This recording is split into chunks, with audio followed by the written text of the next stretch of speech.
नमस्कार विद्यार्थियों, कैसे हो आप सब। मैं उम्मीद करता हूँ आप सब बहुत ही अच्छे होंगे और अच्छे से अपनी पढ़ाई कर रहे होंगे।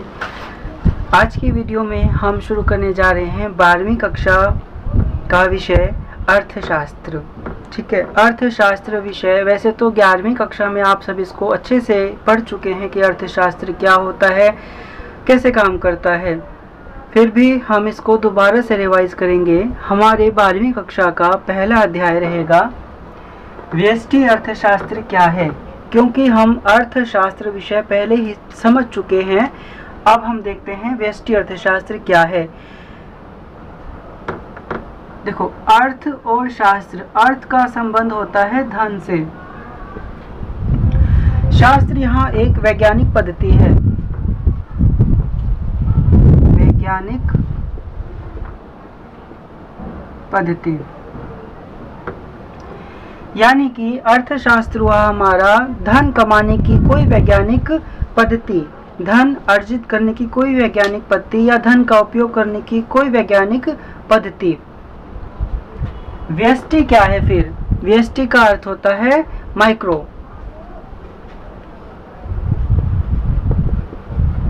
यानी कि स्मॉल। स्मॉल में क्या होगा, जितना भी हम एक अर्थव्यवस्था के अंदर कार्य करते हैं धन कमाने से संबंधित, वो सारा का सारा हमारा व्यष्टि अर्थशास्त्र के अंदर शामिल होगा। लेकिन इसका दूसरा भी भाग रहेगा समष्टि अर्थशास्त्र, जिसे हम भाग 2 में करेंगे। पर आज की वीडियो में हम सीखेंगे व्यष्टि अर्थशास्त्र क्या है। तो देखिए,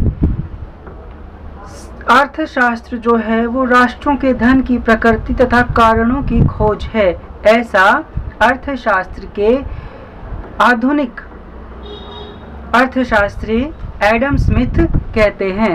एडम स्मिथ ने 1776 में आधुनिक अर्थशास्त्री, कौन? Adam Smith. एडम स्मिथ ने 1776 में एक पुस्तक प्रकाशित की अपनी इकोनॉमिक्स की, जिसका नाम रखा उन्होंने an inquiry into the nature, an inquiry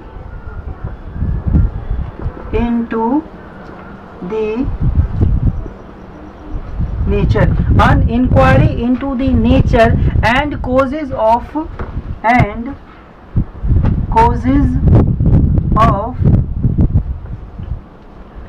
wealth of nation।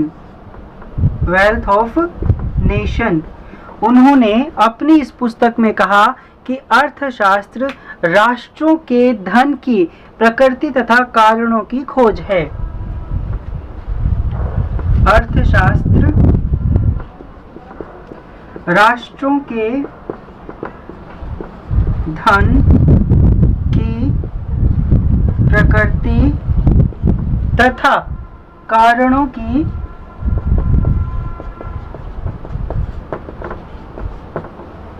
खोज है।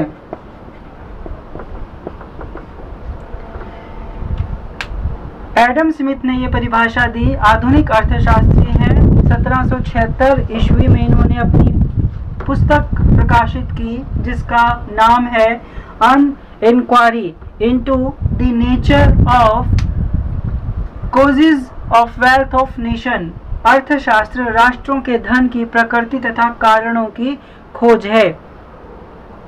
लेकिन जैसे जैसे समय बीतता गया, वैसे वैसे अनेक अर्थशास्त्रियों ने अर्थशास्त्र के अंदर अपनी अपनी परिभाषाएं दी और एडम स्मिथ की परिभाषा को उन्होंने अधूरा समझा।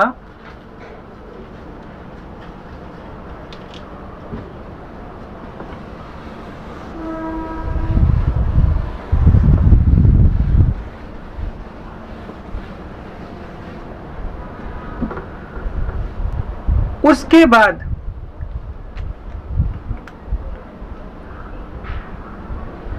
1890 में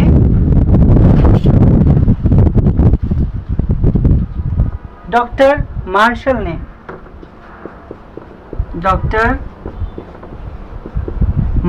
ने ये कहा कि एडम स्मिथ की परिभाषाएं अभी पूर्ण नहीं है, और डॉक्टर मार्शल ने 1890 में अर्थशास्त्र की एक नई परिभाषा दी कि यह भौतिक कल्याण संबंधी विषय है, और अपनी एक पुस्तक प्रकाशित की, प्रिंसिपल ऑफ इकोनॉमिक्स। उन्होंने भौतिक कल्याण संबंधी परिभाषा दी और अपनी एक पुस्तक प्रकाशित की जिसका नाम उन्होंने रखा प्रिंसिपल ऑफ इकोनॉमिक्स। प्रिंसिपल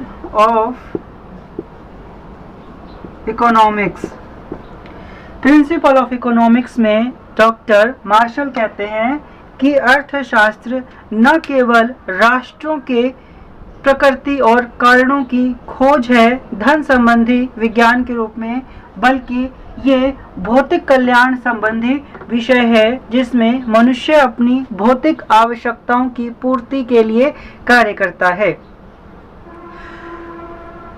अब डॉक्टर मार्शल समय और बीता और डॉक्टर मार्शल की परिभाषा को 1932 में रॉबिन्स ने खंडित किया और इसकी दुर्लभता संबंधी नई परिभाषा जारी की।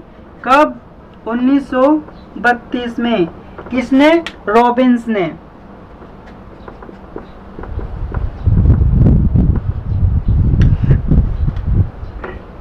रॉबिन्स कहते हैं कि ये न केवल भौतिक कल्याण संबंधी विषय है बल्कि ये दुर्लभता संबंधी विषय है। दुर्लभता संबंधी विषय है। रॉबिन्स ने भी एक पुस्तक प्रकाशित की जिसका नाम उन्होंने रखा an essay on the nature and significance. An essay on the nature and significance of economic science. An essay on the nature and significance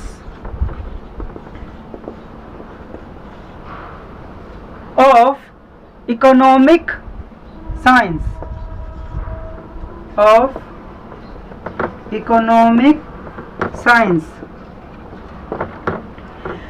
Robins कहते हैं कि अर्थशास्त्र दुर्लभता संबंधी परिभाषा को प्रकट करता है क्योंकि मनुष्य की आवश्यकताएं असीमित होती हैं परंतु उन्हें पूरा करने वाले साधन तो सीमित होते हैं।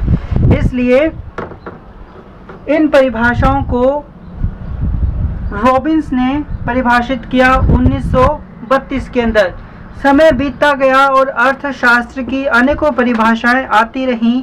अंत में चौथे नंबर पर अर्थशास्त्र की एक और परिभाषा दी गई जो कि विकास केंद्रित परिभाषा थी, जिसे आधुनिक अर्थशास्त्री और नोबेल पुरस्कार विजेता अर्थशास्त्री प्रोफेसर सैमुएल्सन, पीटरसन, फर्गुसन आदि अर्थशास्त्रियों ने कहा कि ये विकास केंद्रित परिभाषा है, न केवल भौतिक कल्याण और दुर्लभता संबंधी परिभाषा बल्कि इसके अंदर विकास भी शामिल होना जरूरी है। तो सारी परिभाषाओं को मिलाकर हम इसकी एक परिभाषा समझ सकते हैं कि अर्थशास्त्र मानव व्यवहार का विज्ञान है। मानव व्यवहार का विज्ञान से हमारा आशय है, इसको हम रफ करते हैं।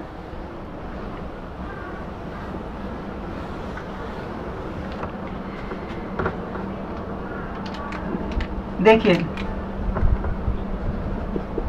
मानव व्यवहार का विज्ञान है ये। प्रत्येक मनुष्य की अपनी आवश्यकताएं होती हैं।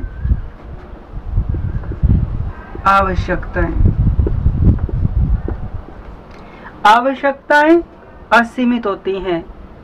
आवश्यकताओं के साथ साधन भी होते हैं। हमारी आवश्यकताएं असीमित हैं, आवश्यकताएं हमारी असीमित, जिनकी कोई सीमा नहीं है, और हमारे पास साधन होते हैं सीमित, लिमिटेड, यानी कि कुछ कम, असीमित बहुत अधिक। प्रत्येक मनुष्य की आवश्यकताएं असीमित हैं, यानी कि उसे रोटी, कपड़ा, मकान और बहुत सारी चीजें चाहिए होती हैं, लेकिन वो सारी असीमित आवश्यकताएं उसे सीमित साधनों से पूरी करनी होती हैं। तब मनुष्य के पास एक समस्या आ जाती है जो कि चुनाव की होती है।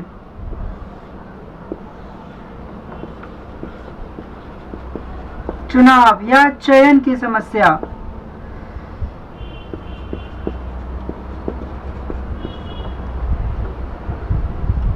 अब इस चुनाव की समस्या का समाधान कैसे हो, तो उसके लिए मनुष्य अपनी असीमित आवश्यकताओं की पूर्ति करता है, किससे? सीमित साधनों से, और अधिकतम संतुष्टि प्राप्त करता है। क्या प्राप्त करता है? अधिकतम संतुष्टि। ये हमारा बेसिक रहा इस विषय का, इस अध्याय का। व्यष्टि अर्थशास्त्र क्या है? वैसे व्यष्टि अर्थशास्त्र को हम दो शब्दों से समझ सकते हैं, जो कि ग्रीक भाषा के शब्द से लिया गया है। इसका क्या अर्थ होता है? देखो, ओइकोस और नेमेन, ये ग्रीक भाषा के दो शब्द हैं जिसका अर्थ होता है, ओइकोस मतलब घरेलू, नेमेन मतलब प्रबंध, यानी कि गृह प्रबंध, गृह प्रबंध। हम अपना घर चलाने के लिए हमारी असीमित आवश्यकताओं की पूर्ति करते हैं सीमित साधनों के साथ। ठीक है, हमारी एक लिमिटेड सैलरी होती है, उसी सैलरी में हम अपने सारे काम हमें करने होते हैं, पढ़ाई लिखाई, खाना पीना, रहना, ये सारी चीज़ें हम उसमें पूरी करते हैं, उसकी पूर्ति करते हैं, और हमें अधिकतम संतुष्टि भी चाहिए। तो ये सारी चीज़ें घरेलू प्रबंध यानी कि गृह प्रबंध के अंतर्गत आती हैं। यही हमें व्यष्टि अर्थशास्त्र सिखाता है। व्यष्टि अर्थशास्त्र को हम माइक्रो इकोनॉमिक्स के नाम से जानते हैं, जिसका अर्थ है स्मॉल स्केल पर। जब हम केवल एक गृहस्थ,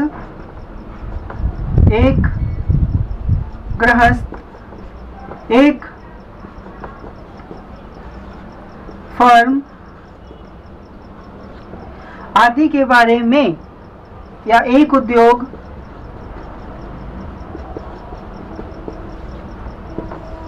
आदि के बारे में चर्चा करें और धन संबंधी वैज्ञानिक पद्धति का प्रयोग करें, असीमित आवश्यकताओं की पूर्ति के लिए सीमित साधनों का उपयोग करें और अधिकतम संतुष्टि प्राप्त करें, यही हमारी व्यष्टि अर्थशास्त्र की विशेषताएं रहेंगी। तो ये रहा हमारा आज का अध्याय। ये टॉपिक कुछ अर्थशास्त्रियों ने जो परिभाषाएं दी, वे जिसमें 1776 में एडम स्मिथ ने अपनी पुस्तक प्रकाशित की। उनकी पुस्तक का नाम है an essay into the nature and causes of wealth of nation. अर्थशास्त्र राष्ट्रों के धन की प्रकृति तथा कारणों की खोज है। उसके बाद 1890 में इसकी भौतिक कल्याण संबंधी परिभाषा डॉक्टर मार्शल ने दी अपनी पुस्तक प्रिंसिपल ऑफ इकोनॉमिक्स में, और दुर्लभता संबंधी परिभाषा 1932 में रॉबिन्स ने दी। उनकी पुस्तक का नाम an essay on the nature and significance of economic sciences है। मैं उम्मीद करता हूँ आप वीडियोस के माध्यम से इन चीज़ों को अच्छी तरीके से सीख पा रहे होंगे, समझ पा रहे होंगे और अपने ज्ञान में वृद्धि कर रहे होंगे। ये सब सीख के आपको अपनी असीमित आवश्यकताओं की पूर्ति सीमित साधनों से अधिकतम संतुष्टि के लिए अवश्य करनी है और सीखते रहना है। मिलेंगे अगली वीडियो में कुछ नया सीखने के लिए।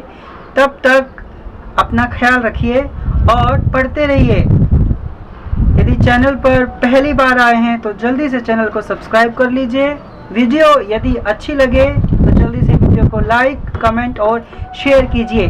अब मिलेंगे अगली वीडियो में, तब तक के लिए धन्यवाद, नमस्कार, टेक केयर।